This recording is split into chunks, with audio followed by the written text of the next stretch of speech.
أعوذ بالله من الشيطان الرجيم بسم الله الرحمن الرحيم الحمد لله رب العالمين بارئ الخلائق أجمعين الحمد لأهله والصلاة على أهله الصلاة والسلام على سيد الأنبياء والمرسلين العبد المؤيد الرسولنا المسدد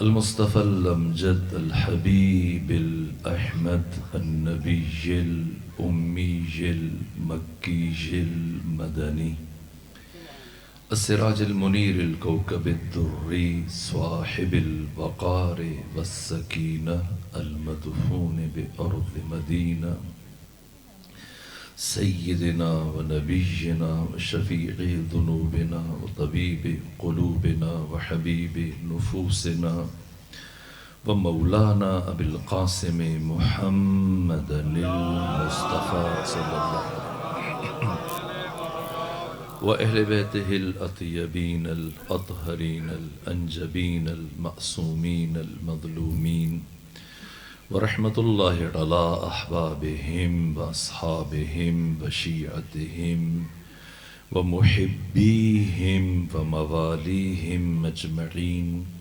ولعنة الله على أعدائهم ومنكري فضائلهم وغاصبي حقوقهم من جوم عداوتهم إلى الآن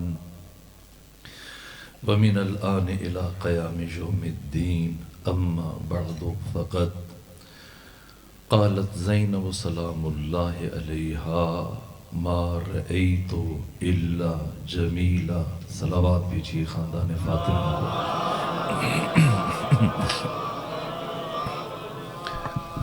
خدا سبحان کی بارگاہ میں سپاس گزاروں کہ اس مقام پر آپ بامعرفت مومنین کی نورانی چہروں کی زیارت کا شرف حاصل ہوا۔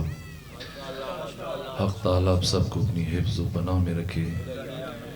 سوچ رہا تھا کہ پہلی مرتبہ آپ کی خدمت میں حاضر ہوا، کیا عرائض بیان کروں، تو جناب ناظم منبر نے جو اشعار کہے اسی تناظر میں چند ایک باتیں اور ایک مختصر گفتگو کروں گا۔ یہ حسین کون ہے کہ جن کے دسترخوان کی بات کی جا رہی تھی؟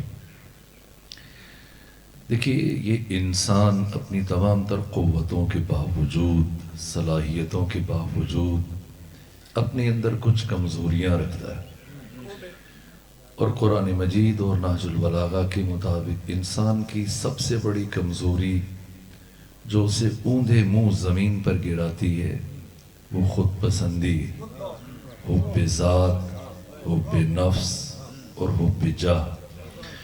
اور امیر المومنین فرماتے ہیں کہ جب کوئی اپنے آپ کو پسند کرنے لگ جاتا ہے تو بہت جلد دوسروں کی نگاہوں میں ناپسند ہو جاتا ہے۔ ہر شخص چاہتا ہے کہ اسے پسند کیا جائے، یہ انسانی کمزوری۔ یہ بچے جو بڑی تعداد میں بیٹھے ہیں، جوان، ڈیجیٹل بٹیرے ان کے ہاتھوں میں، یہ موبائل سیل، آپ ان سے پوچھیں کیا کرتے ہیں تو یہ بتائیں گے کہ ہم فیس بک استعمال کرتے ہیں، واٹس ایپ استعمال کرتے ہیں۔ یہ کیا ہے؟ فیس بک کیا ہے؟ واٹس ایپ سٹیٹس لگاتے ہیں، تصویریں بناتے ہیں۔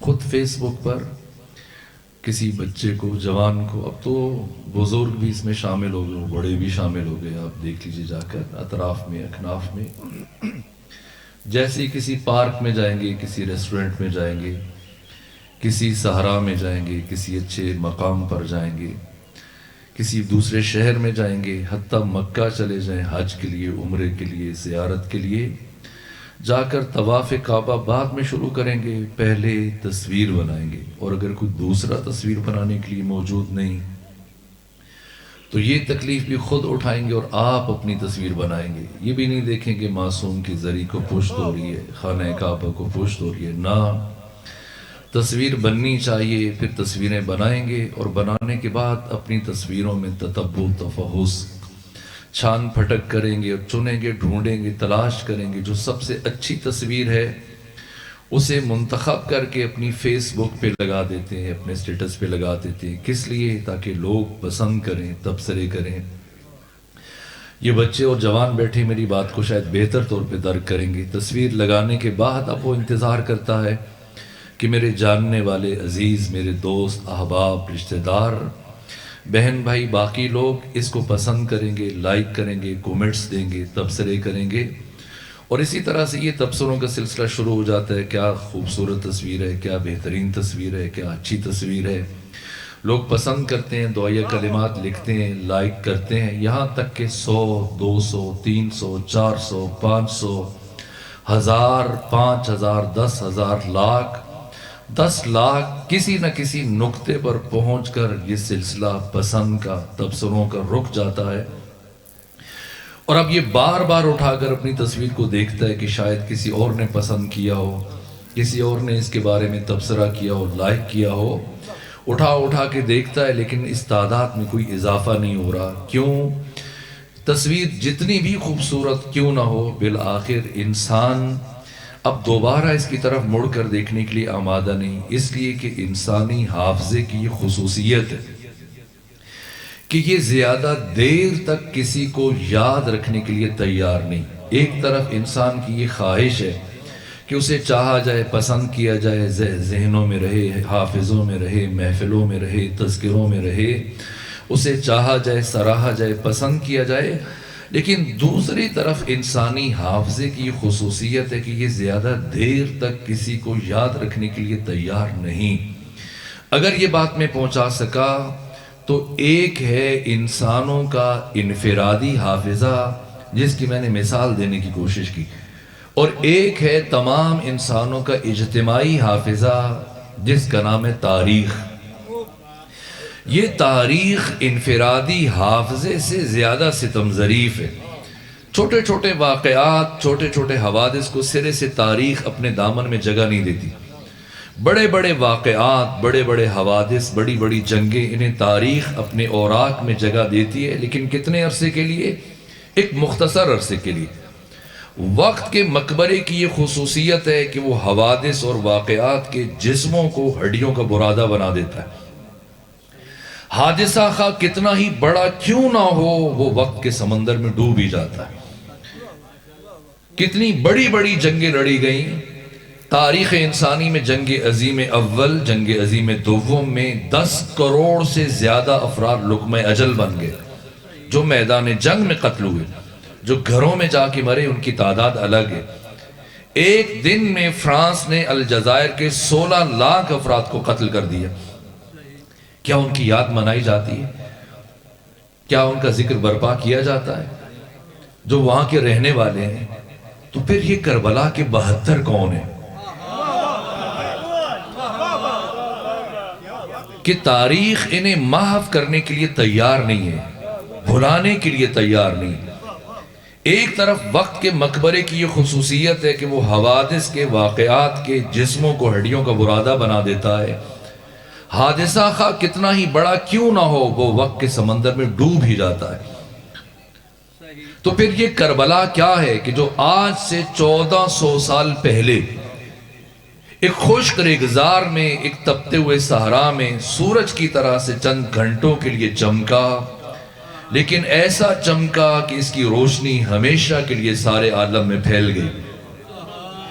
یہ کربلا کیا ہے اور یہ عاشورہ کیا ہے کہ جس نے دشت و دریا، سمندر و صحرا 14 صدیاں عبور کی، اور آج ذکر کربلا وہاں تک پہنچ چکا ہے جہاں جہاں انسان زندگی گزار رہے ہیں. یہ ملتان کے نواح میں ایک مختصر دیہات ہے. اگر آپ یہاں سے اٹھیں اور دنیا کے اس کونے پر چلے جائیں جہاں پر 6 مہینے کا دن اور 6 مہینے کی رات، یعنی قطب شمالی اور قطب جنوبی، جب آپ وہاں پہنچیں گے تو دیکھیں گے کہ ذکر حسین یہاں پر بھی جاری ہے. آخر کربلا کے ابدی ہونے کا راز کیا ہے؟ یہ کربلا کیا ہے؟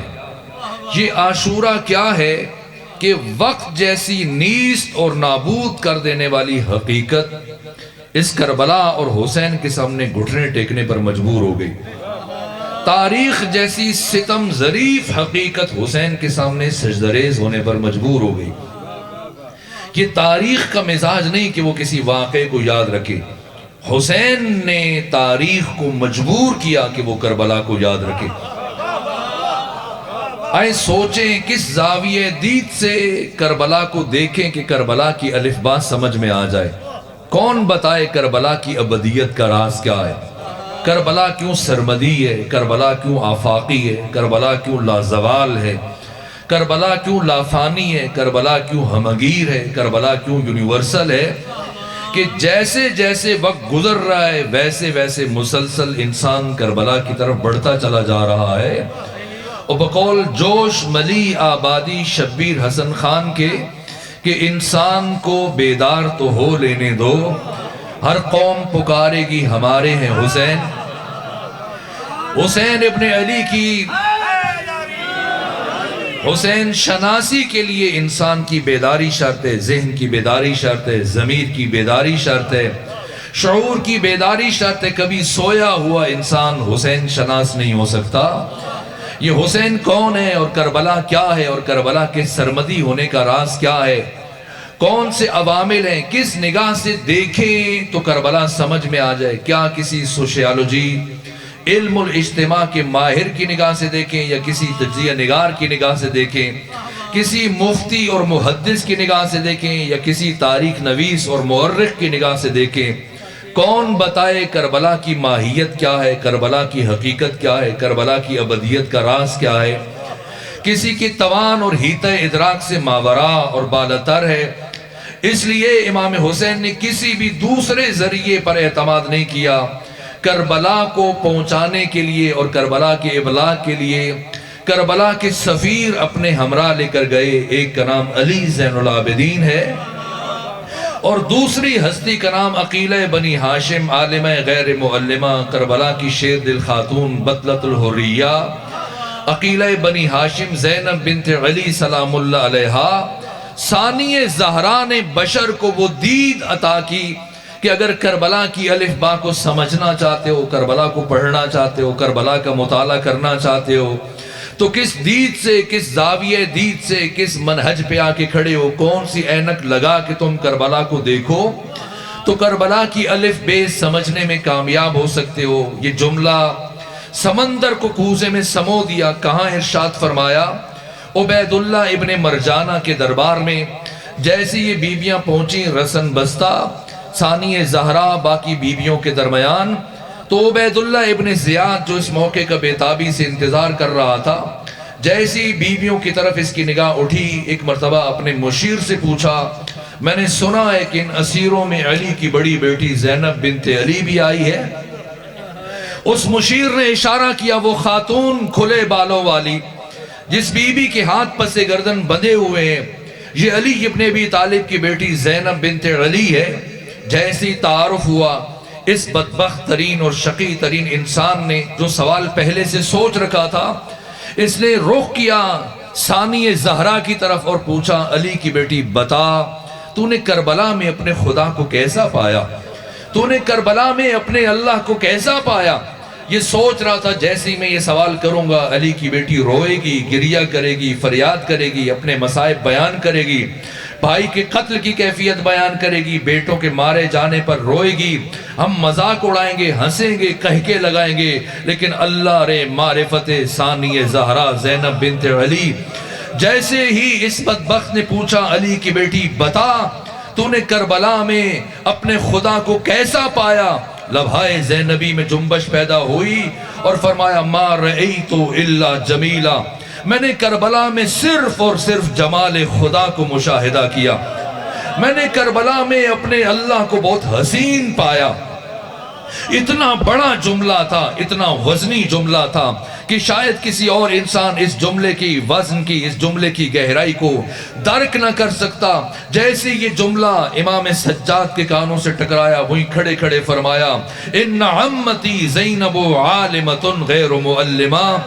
زمانے کا امام علی زین العابدین سید سجاد گواہی دے کے جا رہے کہ ساری کائنات میں سوائے اللہ کے کوئی بھی میری پھوپھی زینب کا استاد نہیں ہے.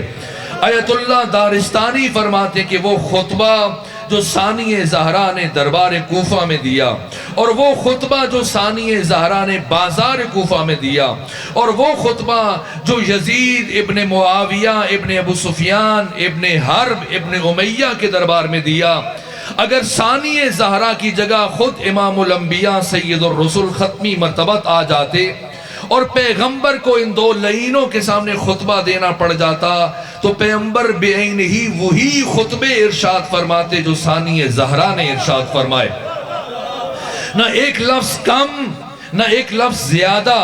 ثانی زہرا نے بشر کو وہ دید عطا کی کہ اگر کربلا کو پڑھنا چاہتے ہو، کربلا کو سمجھنا چاہتے ہو، کربلا کی ماہیت کا ادراک حاصل کرنا چاہتے ہو تو دیجئے کس افق پر کھڑے ہو کر کس زاویہ دید سے کربلا کی طرف نگاہ اٹھاؤ تو کربلا کی ابدیت اور سرمدی ہونے کا راز سمجھ سکتے ہو۔ فرمایا ما رأیت الا جمیلا، یعنی کربلا میں روز عاشور کہنے کو تو ایک دن ہے، لیکن یہ دن کیوں سرمدی بن گیا اور یہ دن کیوں صدیوں پر چھا گیا؟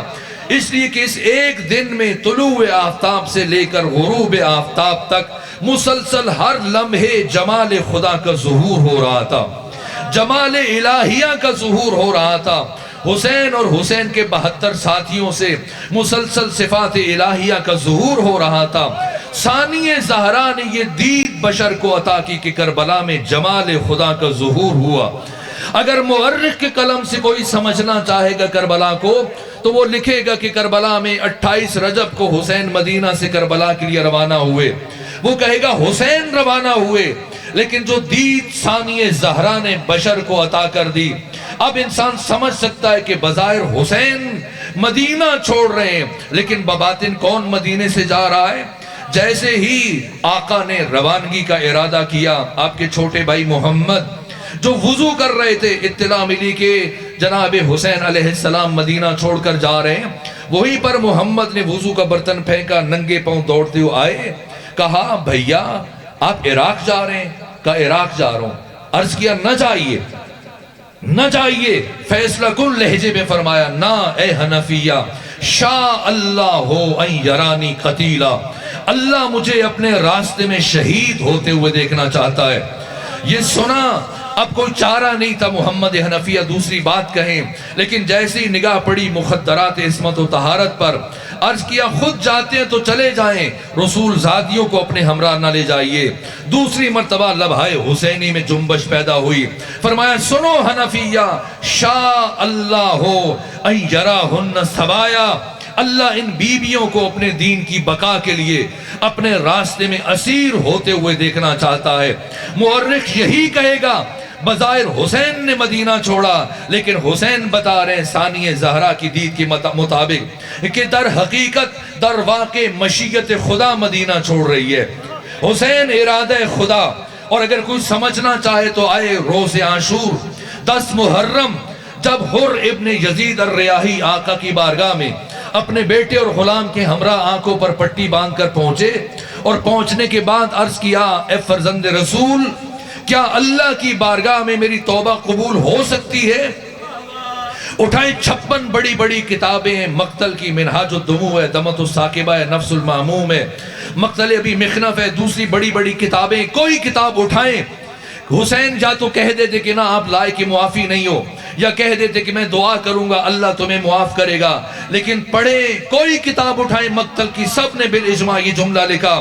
جیسی حر ابن یزید الریاحی نے بارگاہ حسینی میں عرض کیا کیا میری توبہ قبول ہو سکتی ہے، حسین ابن علی کے لبوں میں جنبش پیدا ہوئی، فرمایا حر جا، اللہ نے تجھے معاف کیا۔ حسین روح زمین پر مشیت خدا کا مظہر، حسین ارادہ خدا کا مظہر، حسین عزت خدا کا مظہر، حسین غیرت الہیہ کا مظہر۔ روز عاشور کتنے پیاسے ہیں حسین، کتنے پیاسے ہیں۔ سید ابن طاؤس نے اپنے مقتل اللحوف میں لکھا کہ وقت آخر حسین اتنے پیاسے تھے کہ جب آسمان کی طرف امام حسین سر اٹھاتے تھے تو آسمان حسین کو دھوئیں کی شکل میں نظر آتا تھا۔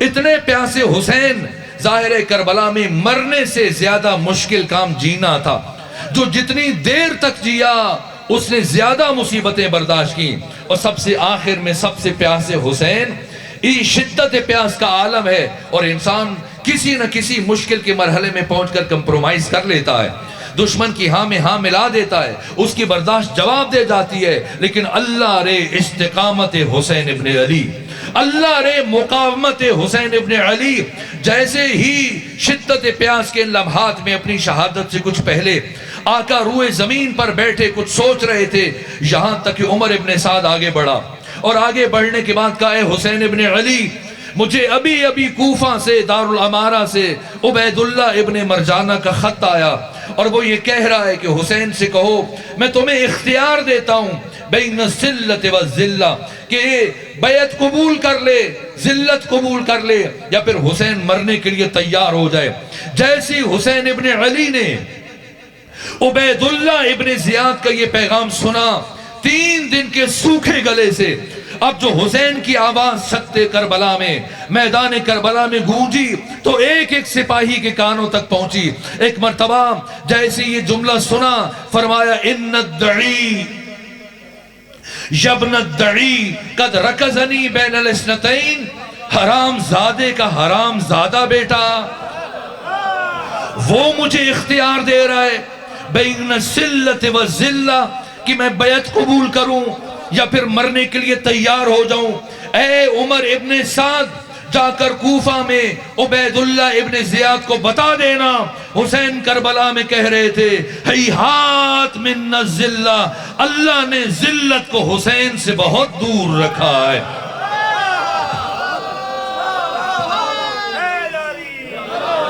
اور اس کے بعد پھر آقا آئے، جنگ کی تیاری شروع کی، آخری جنگ ہے کربلا کی، لیکن اس سے پہلے عجیب کام کیا۔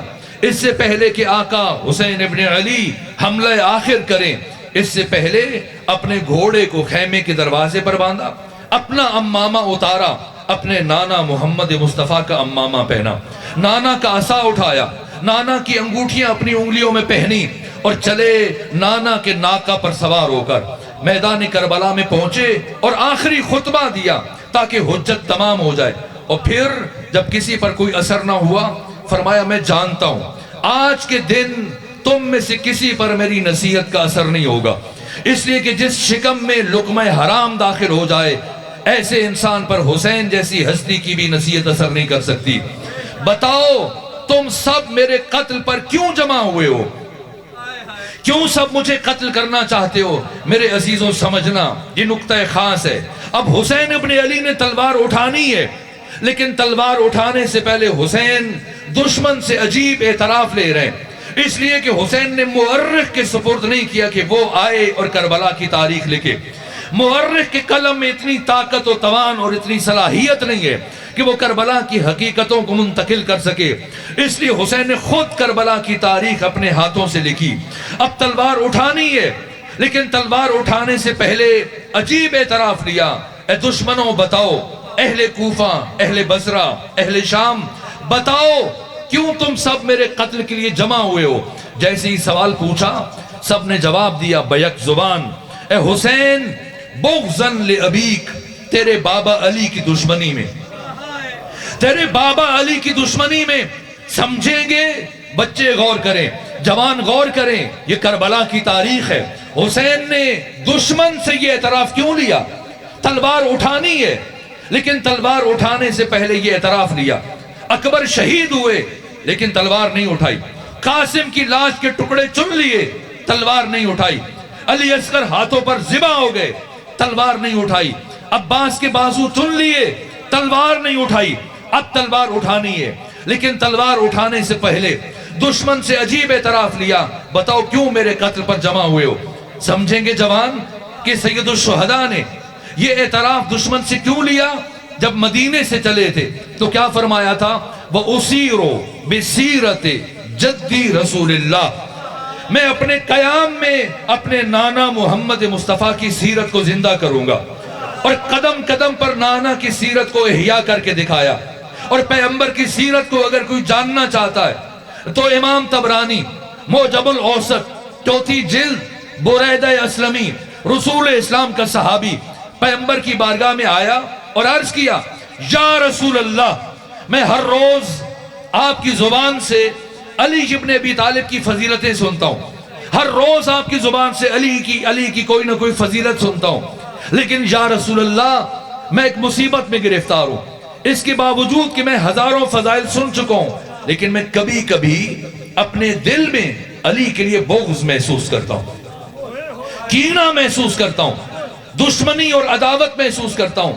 یہ کہا جناب برید اسلمی سر جھکائے بیٹھے ہیں پیغمبر کے سامنے کہ اب پیغمبر کیا جواب دیتے ہیں، لیکن عجیب یہ ہوا کہ کافی وقت گزرنے کے باوجود پیغمبر کی طرف سے کوئی جواب نہ آیا، یہاں تک کہ بریدہ نے یہ دیکھنے کے لیے کہ آقا نے میرے سوال کا کوئی جواب کیوں نہ دیا سر اٹھایا۔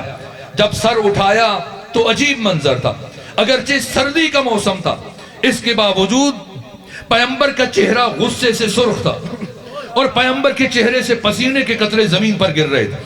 بریدہ اسلمی پریشان ہوئے کہ میں نے ایسی بات کہہ ڈالی جس بات نے ختمی مرتبت کو دکھی کر دیا، اس لیے معافی مانگی۔ یا رسول اللہ آپ مجھے معاف کر دیجئے، مجھ سے غلطی ہو گئی، لیکن غلطی کے اعتراف کے باوجود پیغمبر نے کوئی جواب نہ دیا، یہاں تک کہ بریدہ نے سوچا بات غلطی سے آگے بڑھ چکی ہے، عرض کیا یا رسول اللہ مجھ سے گناہ ہوا، آپ اللہ کے نبی ہیں، مجھے معاف کر دیجئے۔ لیکن اعتراف گناہ کے باوجود دیکھا پیغمبر خاموش ہے۔ اب بریدہ کی پریشانی حد سے بڑی، اور جب کچھ سمجھ میں نہ آیا ایک مرتبہ عرض کیا یا رسول اللہ ہاتھ بڑھائیے، میں آپ کے ہاتھ پر دوبارہ اسلام کی بیعت کرتا ہوں۔ جیسی بریدہ اسلمی نے یہ جملہ کہا، امام طبرانی امام اہل سنت نے یہ جملہ لکھا، فوراً ہی پیغمبر اسلام نے اپنا ہاتھ آگے بڑھا دیا۔ یعنی کیا مطلب؟ یعنی پیغمبر کی نگاہ میں علی ابن ابی طالب کا دشمن کافر ہے۔ اگر یہ بات پہنچی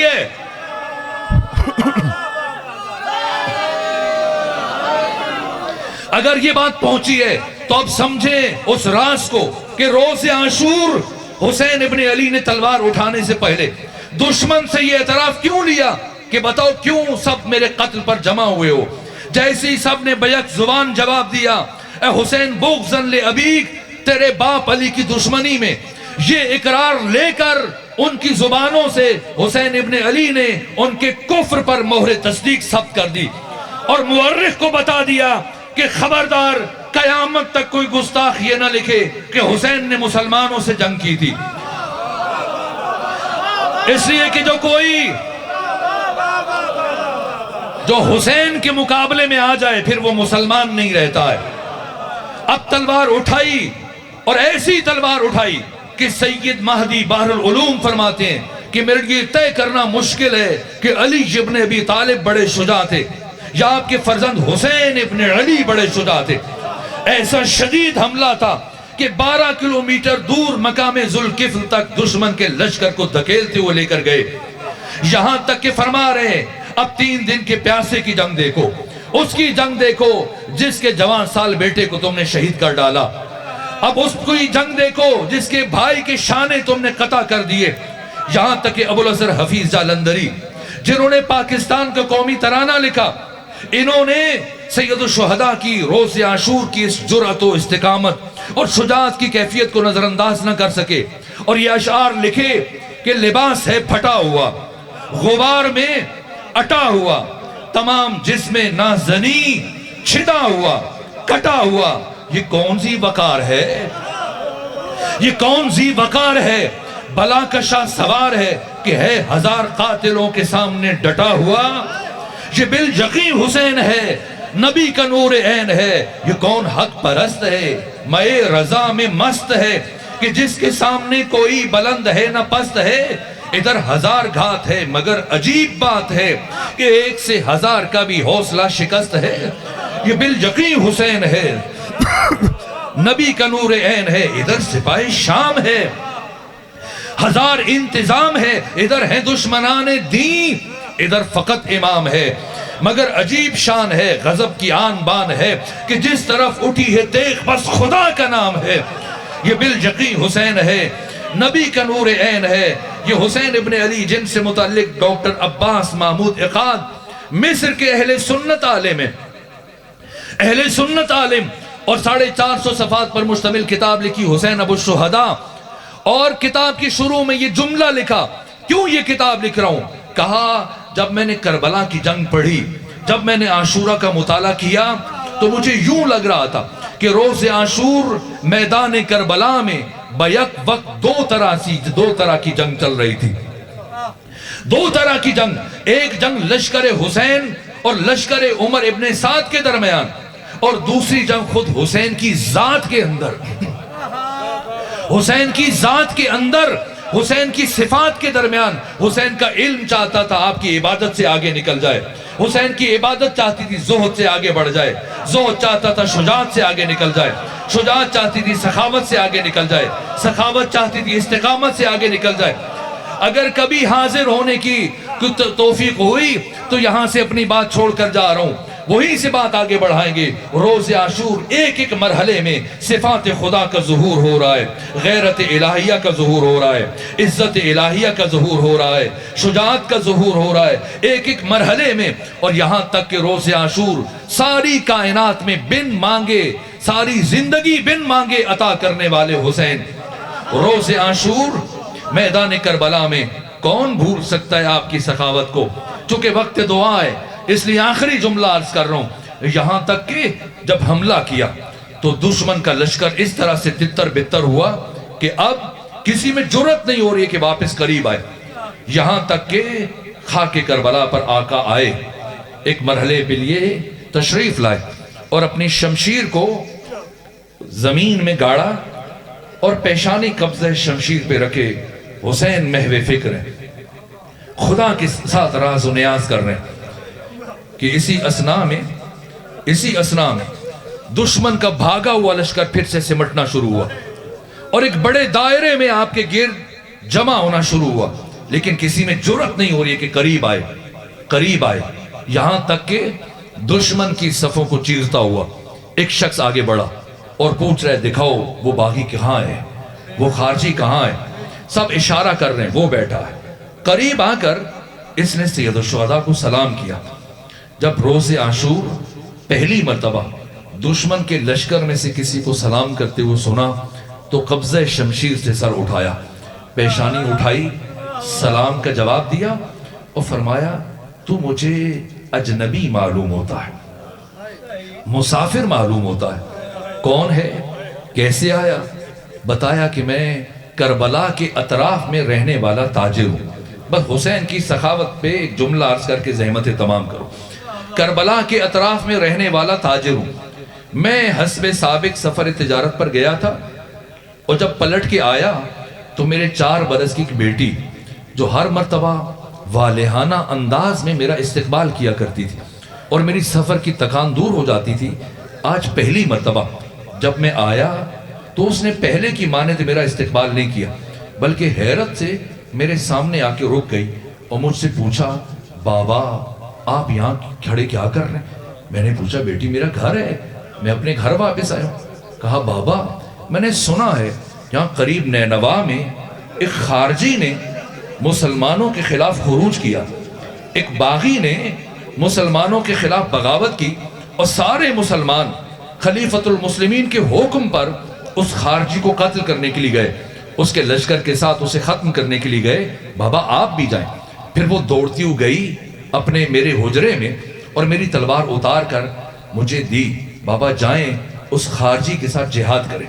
اور جب یہاں میدان کربلا پہنچا سب سے پوچھتے ہوئے کہ دکھاؤ وہ خارجی کہاں ہے، سب نے آپ کی طرف اشارہ کیا، سب نے آپ کی طرف اشارہ کیا، لیکن جب قریب آ کر آپ کو دیکھا تو آپ کہیں سے خارجی معلوم نہیں ہو رہے، کہیں سے باغی معلوم نہیں ہو رہے۔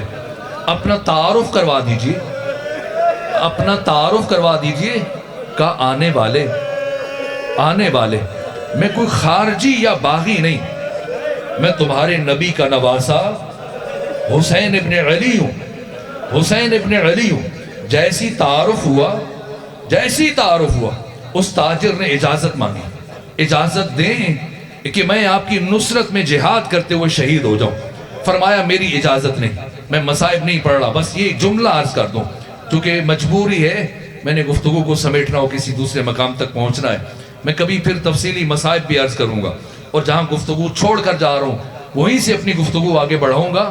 آخری جملہ جو عرض کر رہا ہوں، کہا میں خارجی نہیں، باغی نہیں، تمہارے نبی کا نواسہ حسین ابن علی۔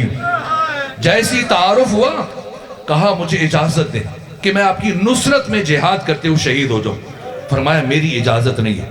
حسین کی سخاوت، جیسے ڈاکٹر عباس محمود اقاد نے کہا، ہر وصف چاہتا ہے کہ دوسرے سے آگے نکل جائے۔ روز عاشور شجاعت حسین، غیرت حسین، عبادت حسین کہ خلق ترکت الخلق ترن فی ہواک، پروردگار ساری کائنات کو چھوڑ دیا صرف تیرے عشق میں۔ وَأَيْتَمْتُ الْعَيَالَ لِكَيْ أَرَاكَ، پروردگار بچوں کو یتیم کرنے لگاؤں تاکہ تیری زیارت کر سکوں۔ اندھی ہو جائے وہ آنکھ جو تجھے نہیں دیکھ سکتی۔ پروردگار تو مخفی کب تھا کہ حسین تیرے لیے دلیلیں تلاش کرے۔ من وجتا فما زالہ، جس نے تجھے پا لیا اس نے کیا کھویا، جس نے تجھے کھو دیا اس نے کیا پایا۔ ہر وصف پورے عروج پر، لیکن میں سخاوت کو بیان کر رہا تھا۔